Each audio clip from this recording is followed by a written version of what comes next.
That was a lot to get off my chest. Where was I? Oh, right, Edward. He gives you a plant called Whisperweed, which allows his music to be heard anywhere for all the good that does. What follows is a dungeon with an interesting gimmick. See, it has a magnetic field throughout that'll render you completely immobile if you have metal equipment. Thankfully, you do have alternatives to metal equipment. Except for Cecil. I mean, come on, if Sid gets a wooden hammer, why can't Cecil have a wooden sword or something? Oh right, Sid, I forgot about him. So, we lost Palom and Porum, but surely Sid will be able to pick up the slack, right? No, he can't. Not only is he slow as molasses, but his only ability, Study, is redundant because you have a spell that does pretty much the exact same thing. And much like Edward, he's actually awesome in the DS version, but this isn't the DS version now, is it? Anyway, you reach the Dark Elf and he's too much to handle without metal weapons, but just when all hope is lost, Edward uses the Whisperweed to play a song that's so horrible, so tasteless, so unbelievably bad, it breaks the Dark Elf's power.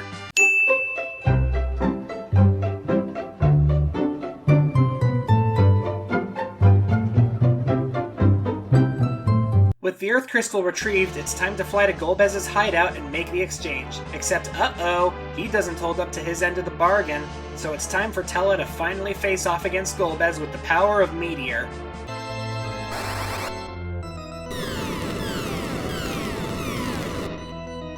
Doing so breaks Golbez's control over Kain, but unfortunately it costs Tella his life. I brought this on myself, letting hate consume me so. Please, avenge Anna! Tella just forgot his character arc within a single line. I didn't edit any of that. Line 1, I was consumed by revenge. Line 2, go get revenge. There's no divide there. Yeah, it's like he was saying, I was drunk with revenge. And now it's your turn to take a drink. Regardless of that, you manage to save Rosa from the guillotine, and she and Cecil start making out right then and there, which I'm honestly surprised the censors at Nintendo of America allowed. What follows is a fight against Barbarica, the Fiend of Wind. Now, Barbarica is the only female of the four fiends, so naturally she's half naked. One boss fight later, and the tower begins to collapse around them. Luckily, Rosa is able to teleport the party to safety, directly into Cecil's bedroom. Yeah, if you teleport to Baron using her magic, this is the place in Baron that it defaults to. Combined with the fact that she could apparently just walk into Cecil's bedroom whenever she felt like it, well, you can do the math. And you know what? I think this is the exact point of the story that Final Fantasy IV just kind of gives up. So at this point, Golbez has all four crystals of fire, water, earth, and wind. So his evil plan is all coming together, right? Well, no. Turns out that there are actually 4 more crystals that, up until this point, the game hasn't mentioned before. I don't know, maybe that was some reference in some NPC dialogue somewhere, but this feels like it just comes straight out of left field. I mean, when Kain brings it up, Sid is like, then the legends were true? And I'm just like, what legend are you talking about? This whole game is starting to feel like a D&D session gone off the rails because the heroes died too early, and the DM has to keep making crap up to keep the story going, and then act like it was his plan all along. That feeling isn't going to go away anytime soon, trust me. So, once you aimlessly fly around the world long enough to find the entrance to the underworld, you fly in and get caught in the crossfire of a battle. On the one side, Golbez and the Red Wings. Who's on the other side? Hi-ho, it's home from Earth we go.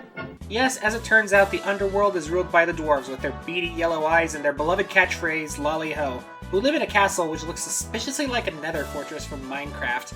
As you explore, you might come across the developer's room, where the game's development staff actually appears in-game as NPCs. It's here where you can find a magazine. What sort of magazine is this anyway?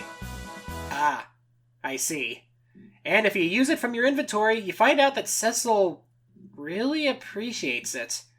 Come on, Cecil, Rosa is right there. Is this really the best time? In fact, why do you even need dirty magazines in the first place when I'm pretty sure you and Rosa are already sexually active? And isn't this like a medieval setting, flying airboats notwithstanding? How are there magazines? And wait, if the magazine is called Lustful Lolly-ho, and Lolly-ho is the dwarf's catchphrase, does that mean that it's dwarf porn? I mean, if that's your thing, Cecil, full power to you. I have weirder fetishes, I guess, but if Rosa's okay with this, is she into it too? These are not the sorts of questions I thought I was going to be asking today. Okay, back to the plot. You go meet with the king, who informs us that Golbez already has 2 of their dark crystals and is trying to attack the castle to get the 3rd. And, being the wise monarch he is, he loudly blurts the hiding place of one of the crystals the villain is after to the random guys who just walked in.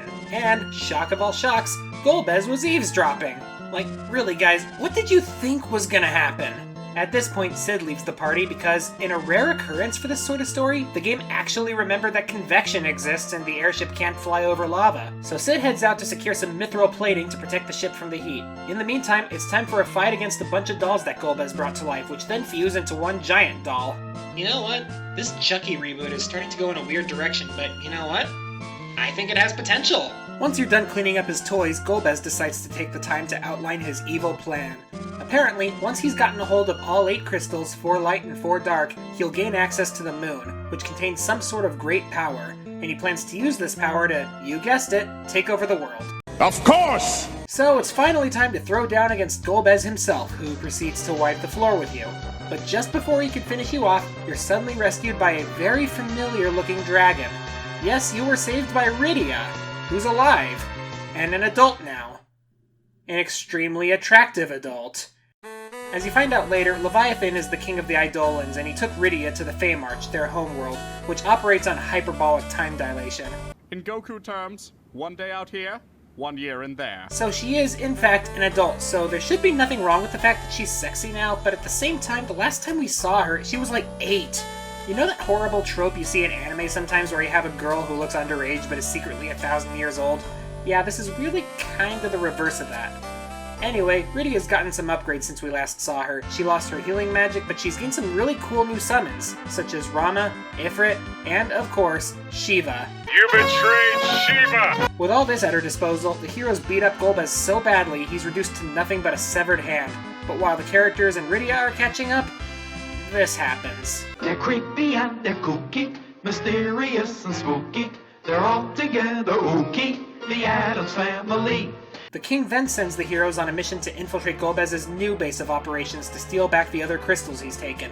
And where is Golbez's base? Inside the Tower of Babel. Because symbolism, I guess. So why exactly does Golbez have 2 towers, one of which you never visit again? Who cares about that? He's got Dr. Doofenshmirtz working for him. Look, he even 6th Norm on you. Does someone need a hug? Of course, once you defeat him, you find out that the dwarves are about to be wiped out by a giant cannon. And what's worse, it was sabotaged so you can't shut it off. So instead of doing something sensible, like, I don't know, using one of Rydia's summons to safely destroy it, instead, Jan decides to lock himself in with the machine and punch it until it explodes. So now you're being chased by the Red Wings back onto the overworld. It's here that Sid suicide bombs the cave entrance as you fly the airship out of the underground.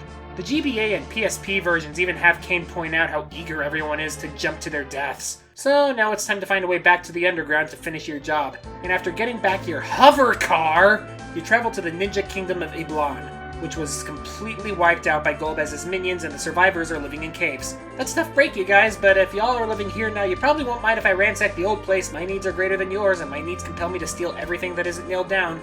Exploring the caves, you encounter a battle between Rubicante, the final of the 4 fiends, and Edge, the Ninja King of Iblan. And Edge does not make a very impressive debut. He tries to use a fire attack on an enemy themed around fire, flirts with Rosa and Rydia while he's bleeding out, and dabs whenever he gets hit.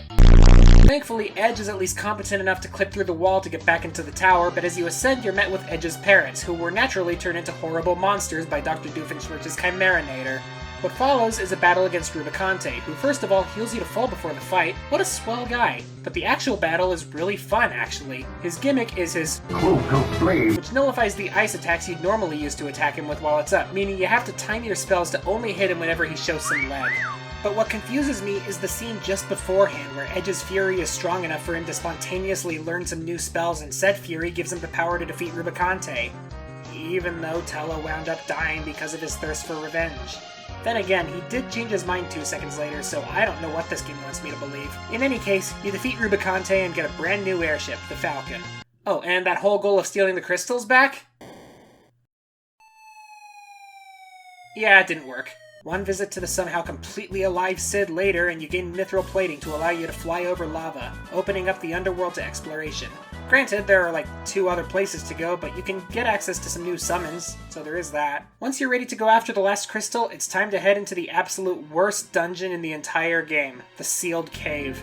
Not only does it crank the number of dead ends up to 11, but here you have to contend with the single most annoying enemy to ever grace this series. That door! That's right, every door in this dungeon is actually a monster with an unblockable one-hit kill attack. But surely there aren't that many of them, right? Oh no. Oh no. And again, you have no idea which ones contain dead ends, which ones contain items, and which ones actually advance you through the dungeon. And just when you think you're finally home free, the wall! It's moving!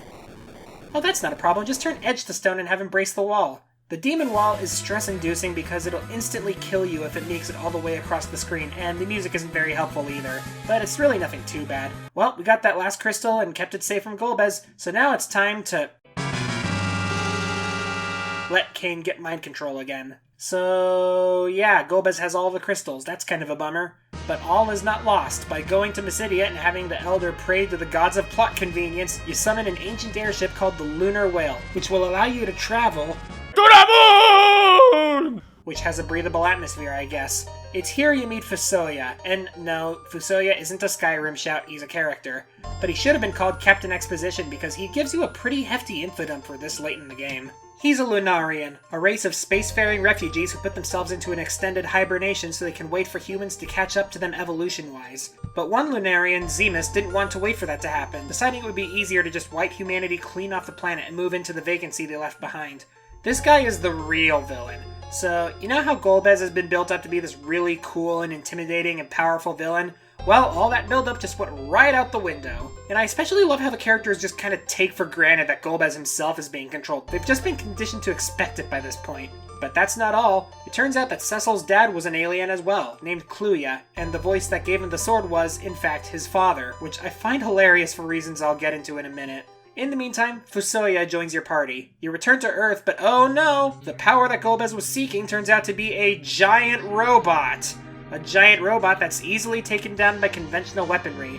The Red Wings and the Dwarves show up to hold it long enough for you to get inside of it and destroy it from the inside. So the next dungeon is the inside of a giant robot, which is honestly really friggin' cool. But uh-oh! Zemus brought the 4 fiends back to life, and in another rare move for the genre, they all fight you together. You know, while we're here, I kind of want to share a personal experience I had with this bit. I originally got to this point on the PSP version of the game, and I kept getting the crap kicked out of me because I wasn't at high enough level, so I figured, no big, I'd just go out and grind. But it turns out that once you enter the Giant of Babel, you can't leave until you beat the end boss of it. And not only that, but I didn't have enough tents to use at the save point to heal myself, so I wasn't able to grind. I was stuck. I had ruined my save file, and I didn't bother making a second save to fall back on. So I had to start the entire game all over again. I was in middle school at the time. I was taking speech and debate, and I had a couple days worth of speech and debate competition sort of thing, and I wound up knocking out the entire game all on that trip, in between debates. True story. Ever since that day, I always spent a disproportionately long time on the moon grinding before I returned to Earth.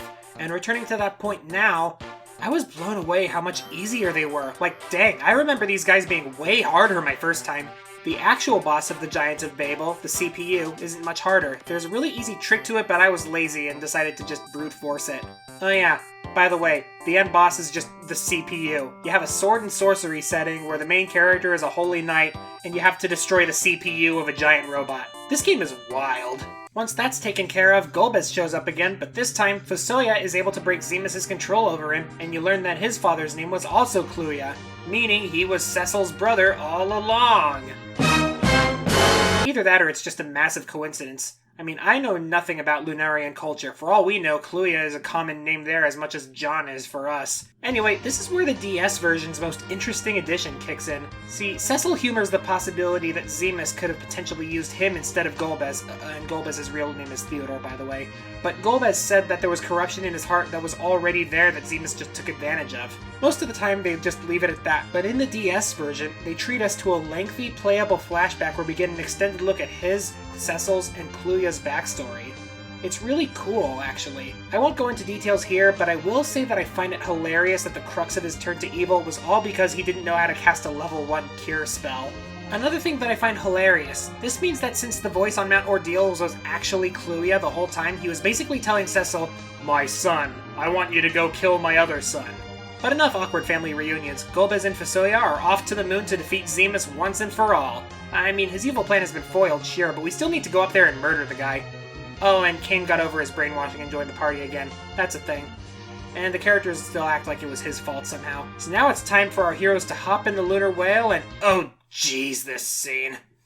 Rosa, Rydia, you get off here. Go, get off the lunar whale. I mean, this speaks for itself, doesn't it?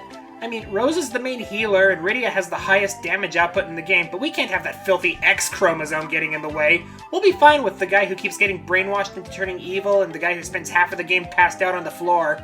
Doesn't help that Edge is kind of sexist towards Rydia in this scene. I mean, at least Cecil's trying to be chivalrous. He's being stupid, but at least he's trying. Not that it matters anyway, since the girl's still away on board anyway, so this scene is just stupid and pointless and ugh.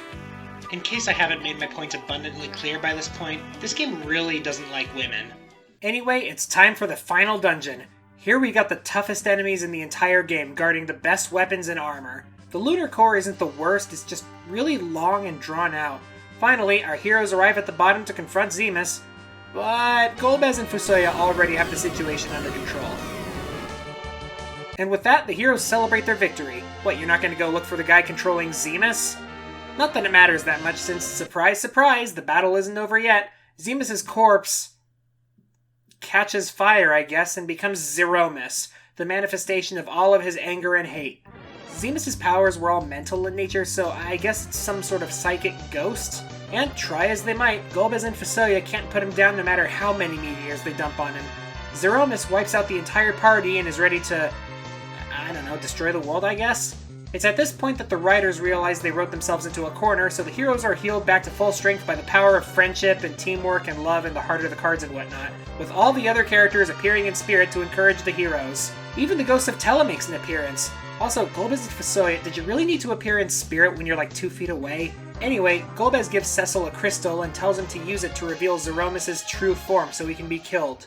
What is this crystal? Is it just a piece of one of the other crystals? Is it the fusion between multiple crystals? The moon has its own set of crystals, so is it one of those? Golbez is told that he can't use it because of the darkness in his heart, but if this was the case, why did Golbez get it in the first place? Why can't Fusoya just use it? Heck, if Golbez does have darkness in his heart, we clearly see that there's a set of dark crystals that are a part of the natural order of things, so why is this any different? How did they know it would make Zeromus vulnerable? How did Cecil know how to use it? It just raises too many questions. But it's finally time for the big final battle against Zeromus. We've been building up to it for all of 5 minutes, and we're gonna give it all we got and save the...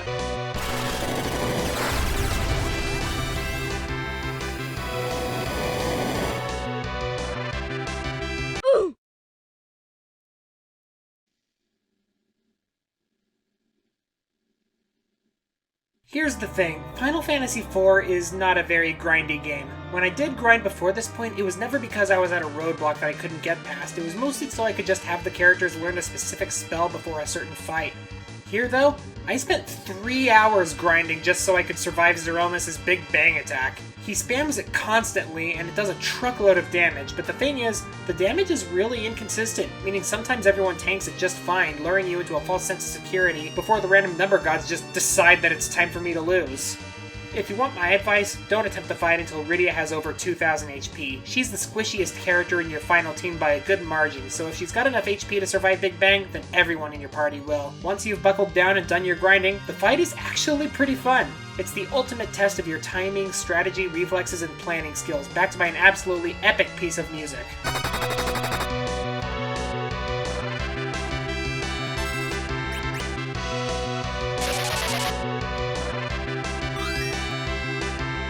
Once you've reached the phase where Zeromus starts using Meteor instead of Big Bang, you've pretty much already won. Not only is Meteor a good deal weaker than Big Bang, but it's hilariously inaccurate.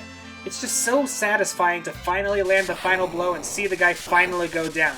But not before he offers some choice words. I will never die as long as there is darkness in the hearts of men. Why? You're not some primordial evil as old as time itself. You're just the angry ghost of some racist bald alien. You're not exactly intrinsic to human nature there, buddy.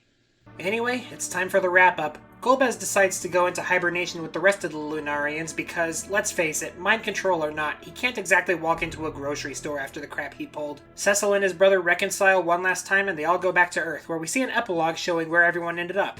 Edward is instituting child labor, Edge is abandoning his duties to chase women, Rydia is shoehorning in a "we're all the same on the inside" message, Kane is chilling on a mountain being his shallow, angsty self, and the dwarves are dismantling all their tanks for spare parts. Why? Because there won't be another war, he says. Because I guess that's just something you can just decide one day. And there will be peace. There will be peace when the people of the world want it so badly that their governments will have no choice but to give it to them. Hey, quick question. Who exactly were the dwarves at war with before Golbez showed up? I mean, they clearly had a standing army with tanks and whatnot.